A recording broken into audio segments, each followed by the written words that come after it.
What you're about to view is a portrayal of an Emergency Operations Center, or EOC, in action. The purpose of this portrayal is to demonstrate the management of an installation EOC during an incident.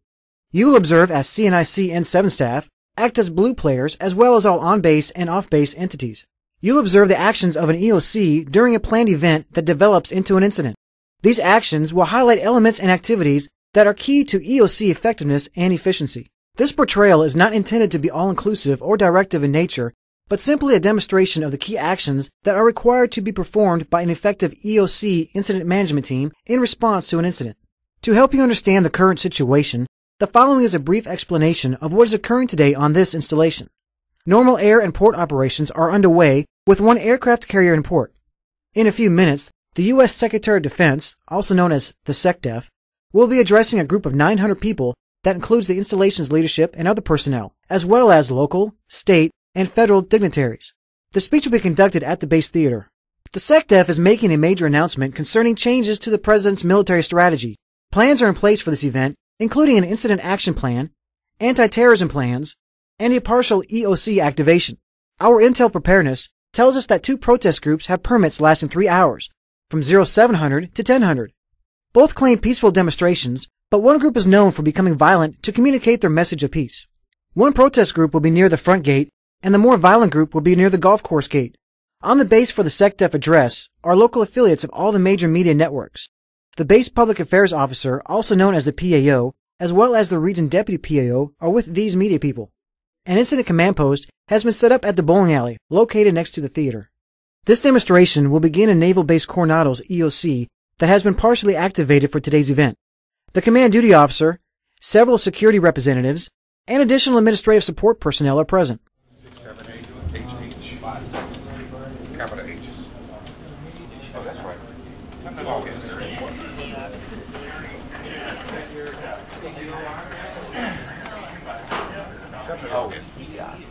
Okay, SecDef's getting ready to speak, so let's go over the IAP one more time. So get out your SecDef visit IAP. An Incident Action Plan, or IAP, formally documents incident-specific objectives and the strategies and tactics required to meet those objectives. The IAP facilitates the dissemination of critical information about the status of response assets and resources. Because incident parameters evolve, action plans are revised on a regular basis, at least once per operational period, to maintain consistent, up-to-date guidance. When filling out an IAP, include the operational period SMART objectives. SMART stands for specific, measurable, action-oriented, realistic, and time-sensitive. All of your objectives should conform to SMART. Besides the SMART objectives, the following must also be included in your IAP. The response strategies, which are the priorities and the general approach to accomplish the objectives. The response tactics, which are the methods developed by operations to achieve the objectives. The organization list with incident command system chart showing the primary roles and relationships. And the assignment list showing specific tasks. You should also include situation updates and assessments, the composite resource status updates, the health and safety plan for both your protected populace and your first responders, the communications plan, which shows how functional areas can exchange information, the logistics plan, which shows how to support the incident with equipment and supplies, and the incident map. Our objectives are up on the board. We've secured the designated security perimeter already, and we're verified the FCON condition, and that's all been completed early this morning. For conduct ICP communication check every 15 minutes, Tank, you have that. And for conducting our multi-agency coordination system, Ray, you got that. We'll do that every 30 minutes until we're deactivated. Plans to ensure installation ops are not significantly interrupted by today's event. Again, current weather out there is sunny, 76, shouldn't have any impact on today's event. A reminder, we have an ICP set up at the bowling alley, and out there we have security with Chief Jones and 4 personnel with him.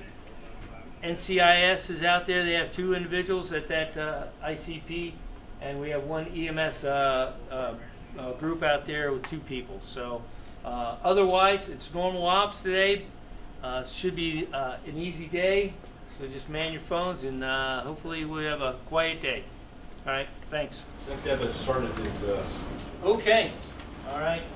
So let's log that logs and stand by. Thanks.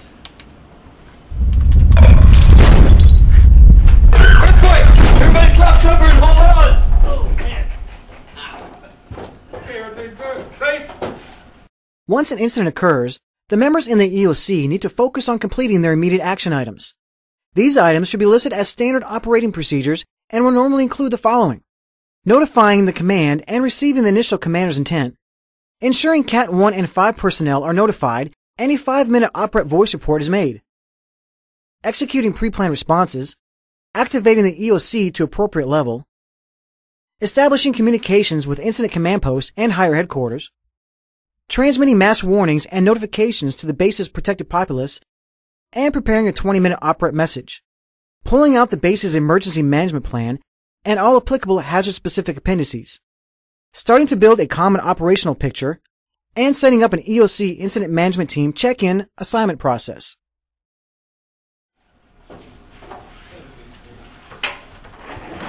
Making a stop. Okay, okay. Hey, Tank, I want you to get some immediate ICP at the theater as much as you can. Let's get a preliminary windshield tour as soon as we can. Yes. Okay. Ray, check on comms and safety here. Make sure we stay here and then prepare for possible EOC activation. Copy. Okay. Crap. Also, let's get our earthquake HSAs out. Yeah, give me an update. Start going through the checklist. You got 5 minutes. And when you can, get an urgent message out to the Rock via C4I. CDO power appears to be stable on the EOC. We have landline, cell phone, and internet connectivity. Right, Great, right. thanks. People are exiting the theater. Do not know the status of the VIP at this time. More follow. Yes, sir. Yeah, just want to advise you that as soon as we have an earthquake, we're going to relocate the CO and XO and contact the Rock. Plans, here's your copy of the HSA. Okay, Thanks very so the much. theater obviously has been impacted by this earthquake. There's mass confusion. Sounds like they're unsure what's going on with SecDef herself. I'll know more here in a minute. So Okay, great. NCIS is on the scene and they're working it. Here's your copy of the HSA. All right, thank you. All right, Ray, you work that checklist. Let me know what you need from me. Copy. Hey, plans? Could you Yes, have sir. somebody look at the USG site and local news, find out how widespread it is? Yes, sir. Great. EOC SecCo, this is SecDef ICP. Got a report that the NCI lead agent, from the NCI lead agent at SecDef received a minor head wound. No sutures required, no signs of head trauma. No further reports at this time. This is SecCo, I acknowledge. SecDef's got a bump to his head. No sutures required. Being treated. SecCo acknowledged. So looks like the SecDef's just got a bump to his head. No sutures required. No internal head injuries. What we're hearing now, and obviously EMS is on the scene. They're treating him. I'll get more as I get it. All right, thanks. Back to back to The main gate century, that there has been structural damage to the gate. Looks like some of the doors are collapsing. We can also call on pop-up barriers to activate. And EOC Security also have a report from dispatch that there has been damage to the CDC. No amplifying information at this time. I acknowledge Top Delta Center.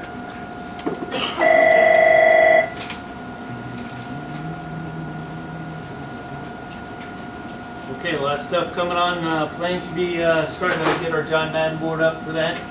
Yes, sir. And damaged CDC and pop-up barriers have popped in the main gate.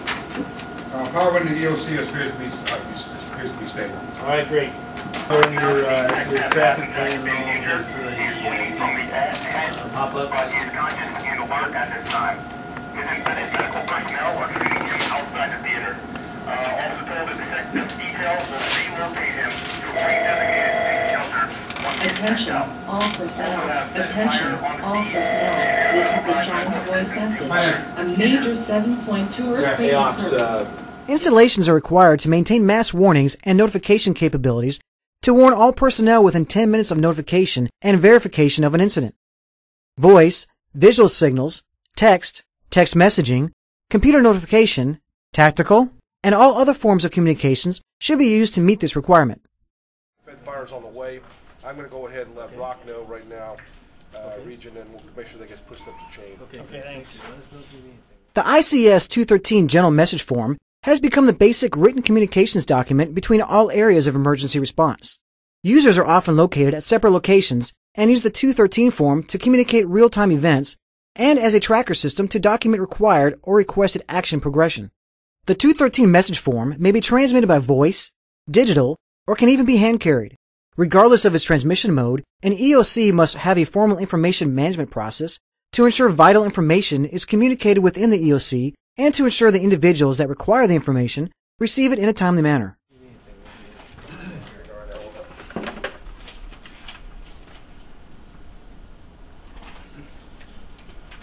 Hey Rock, this is Coronado EOC.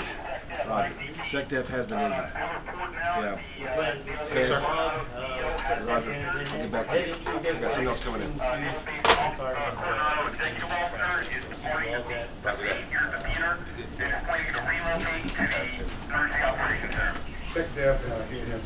This is Seco Roger. All right, yes, Bud, if you could do logistics, I'd appreciate that. Okay, so CO also has been injured, broken, looks like a broken leg, some equipment fell on him. He's going to stay there where he is. The EXO is around here now. Great, thanks.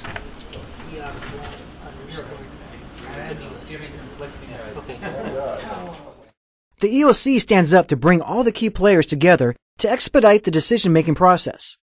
The first step in this process is to gather information on the situation. As the EOC members arrive, they should quickly read the walls to build up their situational awareness and then report to their section chief. The section chief will provide a current situation brief and assign them a position within the section. Gaining situational awareness is accomplished by gathering and validating information from multiple sources. Information can be gathered from the following sources: command duty officers, first responders, dispatch, security cameras, and media including local news. This information is then displayed and used to brief incoming EOC IMT members as they report in. At that time, the members should refer to their assigned position's battle book and begin following the checklist inside the book that addresses the current incident. The EOC should be set up to utilize all monitors, wall space, and whiteboards in order to display as much information as possible concerning the incident. The goal is to set up the EOC so each and every individual can gain and maintain situational awareness quickly. Specifically, there should be a map that is used to display the incident. We refer to it as a John Madden map, which can be marked to indicate the location of damages and first responders. There should be separate logs to list incident resource status, document incoming and outgoing information, show installation damage reports, and list any dead, injured, and missing personnel. The current incident objectives and section responsibilities should be posted, as well as the C4I Previstar Common Operational Picture and chat pages. An EOC COM spider diagram should be maintained and posted. Hey, it's Bud. Let's get on. We'll take logs for us. Tracy, Finance and Admin. Thanks for coming. We'll get an update brief here in a second. EXO's en route, and we'll do a situation brief at that time.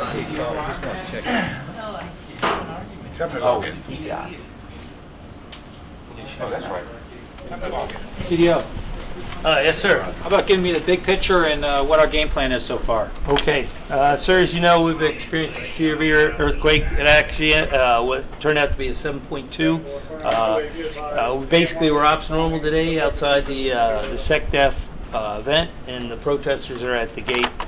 We have information coming in from numerous sources about some damage in buildings and some injuries. If we step over to the board, I'll show you what we have so far. Okay. Okay, sir. As you know, the SecDef was speaking at the theater. We had an ICP set up at the bowling alley. Theater has received damage. They're evacuating the building. Once again, SecDef and CO have been injured. It doesn't appear to be serious, but they are being medical treatment has been applied to them. The CDC has received damage. They're evacuating the kids to the parking lot right now. No reports of any injuries there. The front gate, bollards have popped.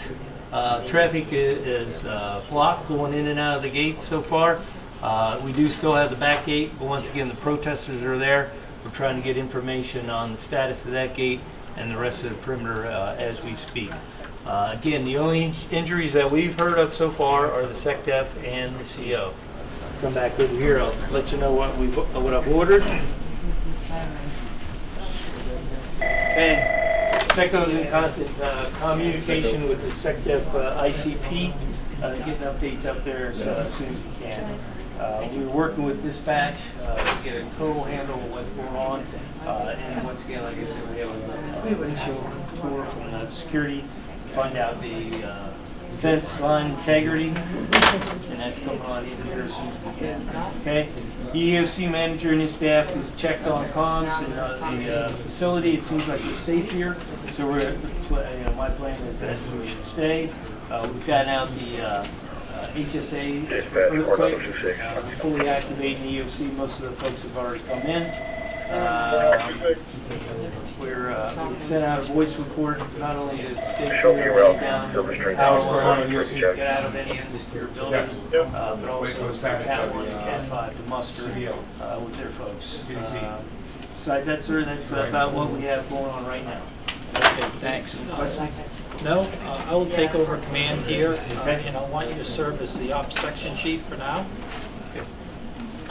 Okay, everyone. I've just walked over here from the theater, and I've witnessed damaged buildings and injured personnel. Both the SECDEF and the CO are injured, but they should be okay with medical treatment. Here's my guidance. Unless directed otherwise, continue with the CDO's current direction.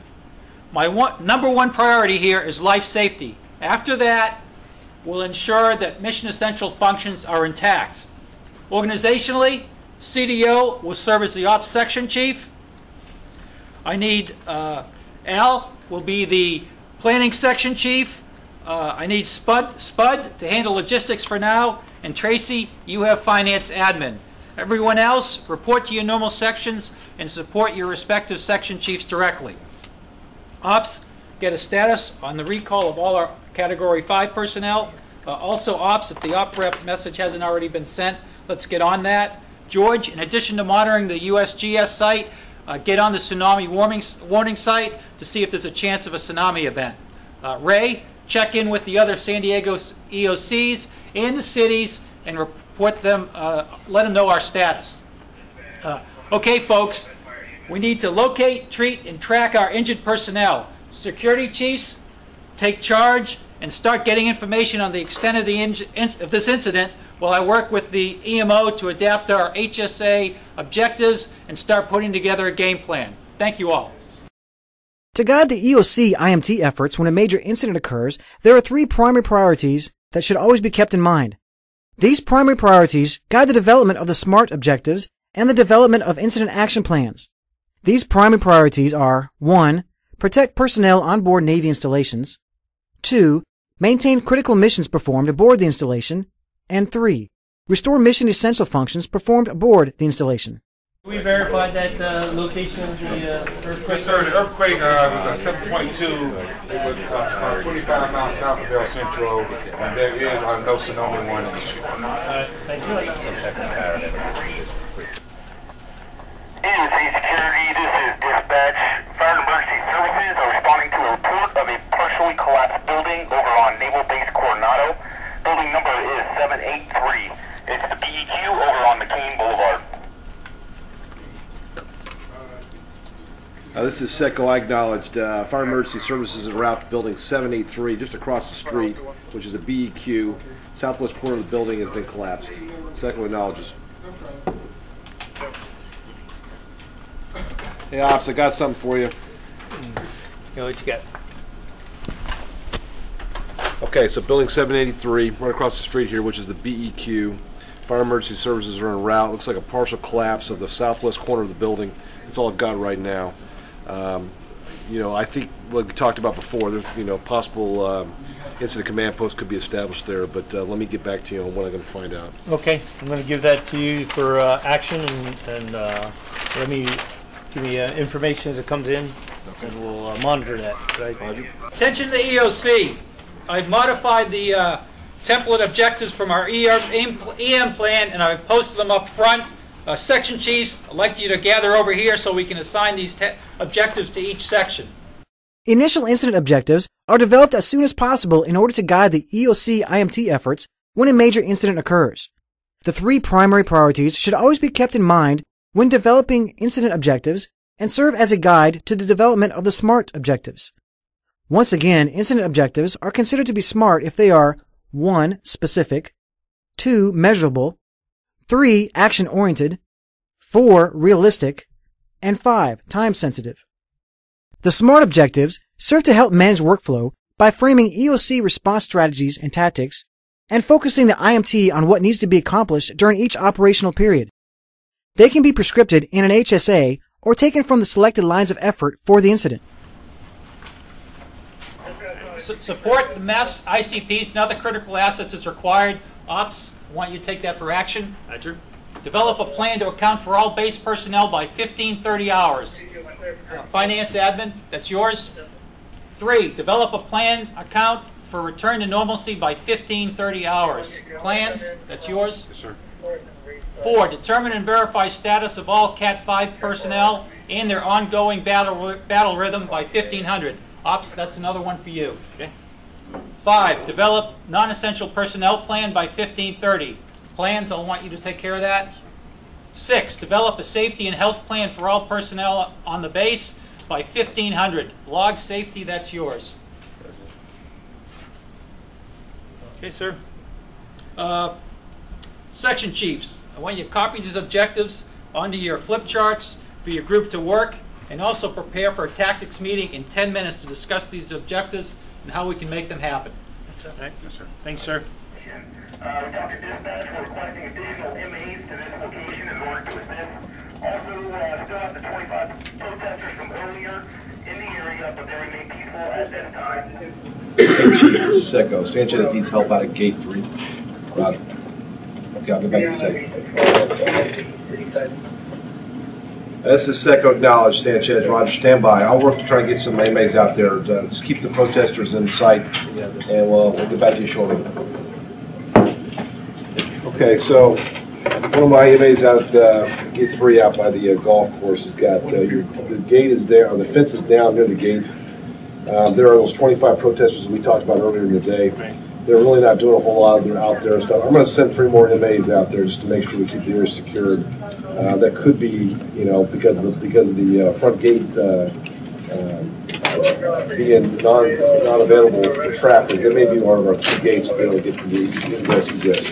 Okay, I'm going to give that back to you. Keep monitoring it, and the crew copy the plan so they can log that.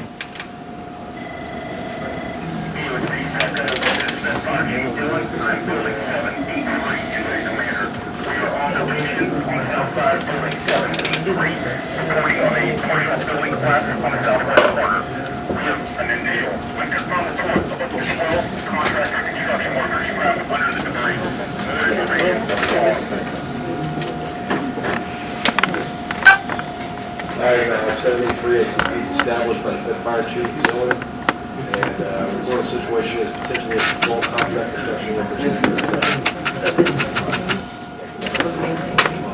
Taking 2 reports for you. One of them is established building 783, the collapse across the street.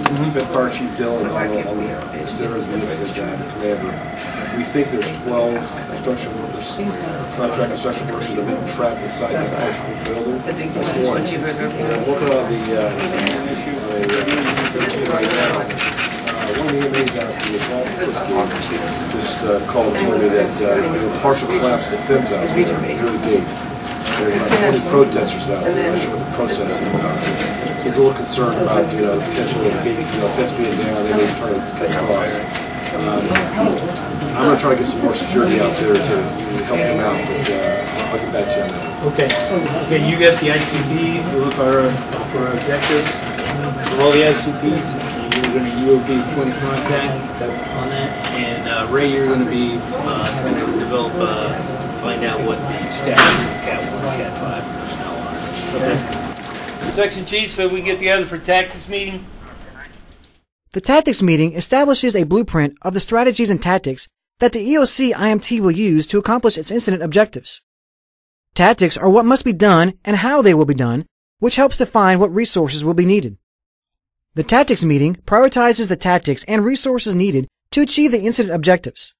In preparation for the meeting, Section chiefs need to review the status of their assigned objectives and review the most current situation status information provided by the situation unit leader. Ops, I think we have everybody here. You've got the first objective. Okay, support the ICPs. We have two ICPs going. We have constant communication with the ICP that was at the original SecDef speech. They have basically evacuated that building. Both the SecDef and the CO have been injured. Both have been taken care of medically. The SecDef is en route to a safe haven, and the CO is en route to a hospital for a possible broken leg with him. The other ICP we have is at 783. It's a partial collapse building, BQ, possibly up to 12 contractors, construction workers in there trapped. They're trying to verify that. That's our #1 priority to support that ICP. As far as #4, while I'm here, we have got 100% accountability on the Cat 5 personnel that are out there, and we're going to try to find out what their battle rhythm is. Still working that issue. Both op reps, the voice message and the message has been recorded of that. That's it for me, sir. Thank you.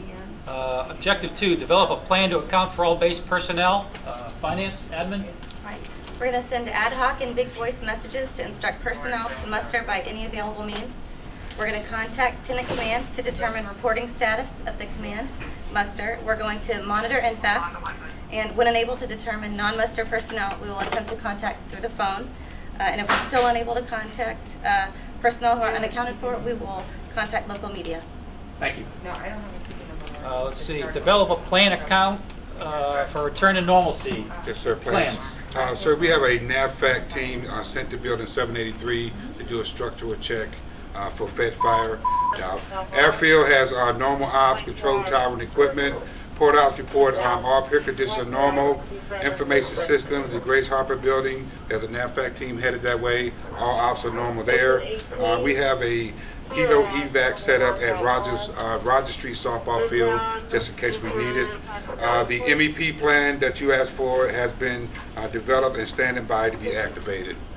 PAO has been informed of all actions and status, and we have an alternate travel route to enter and leave the base. And we're going to use gate 2 right now for entering and leaving.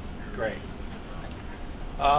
Developing a safety and health plan for all personnel on the base by 1500. Log, that's yours? Yeah, we have the safety and health plan already developed. We're going to coordinate with ops to make sure we get it out by the means the team wants to get it out via big voice or by whatever special means that he wants to get it out with.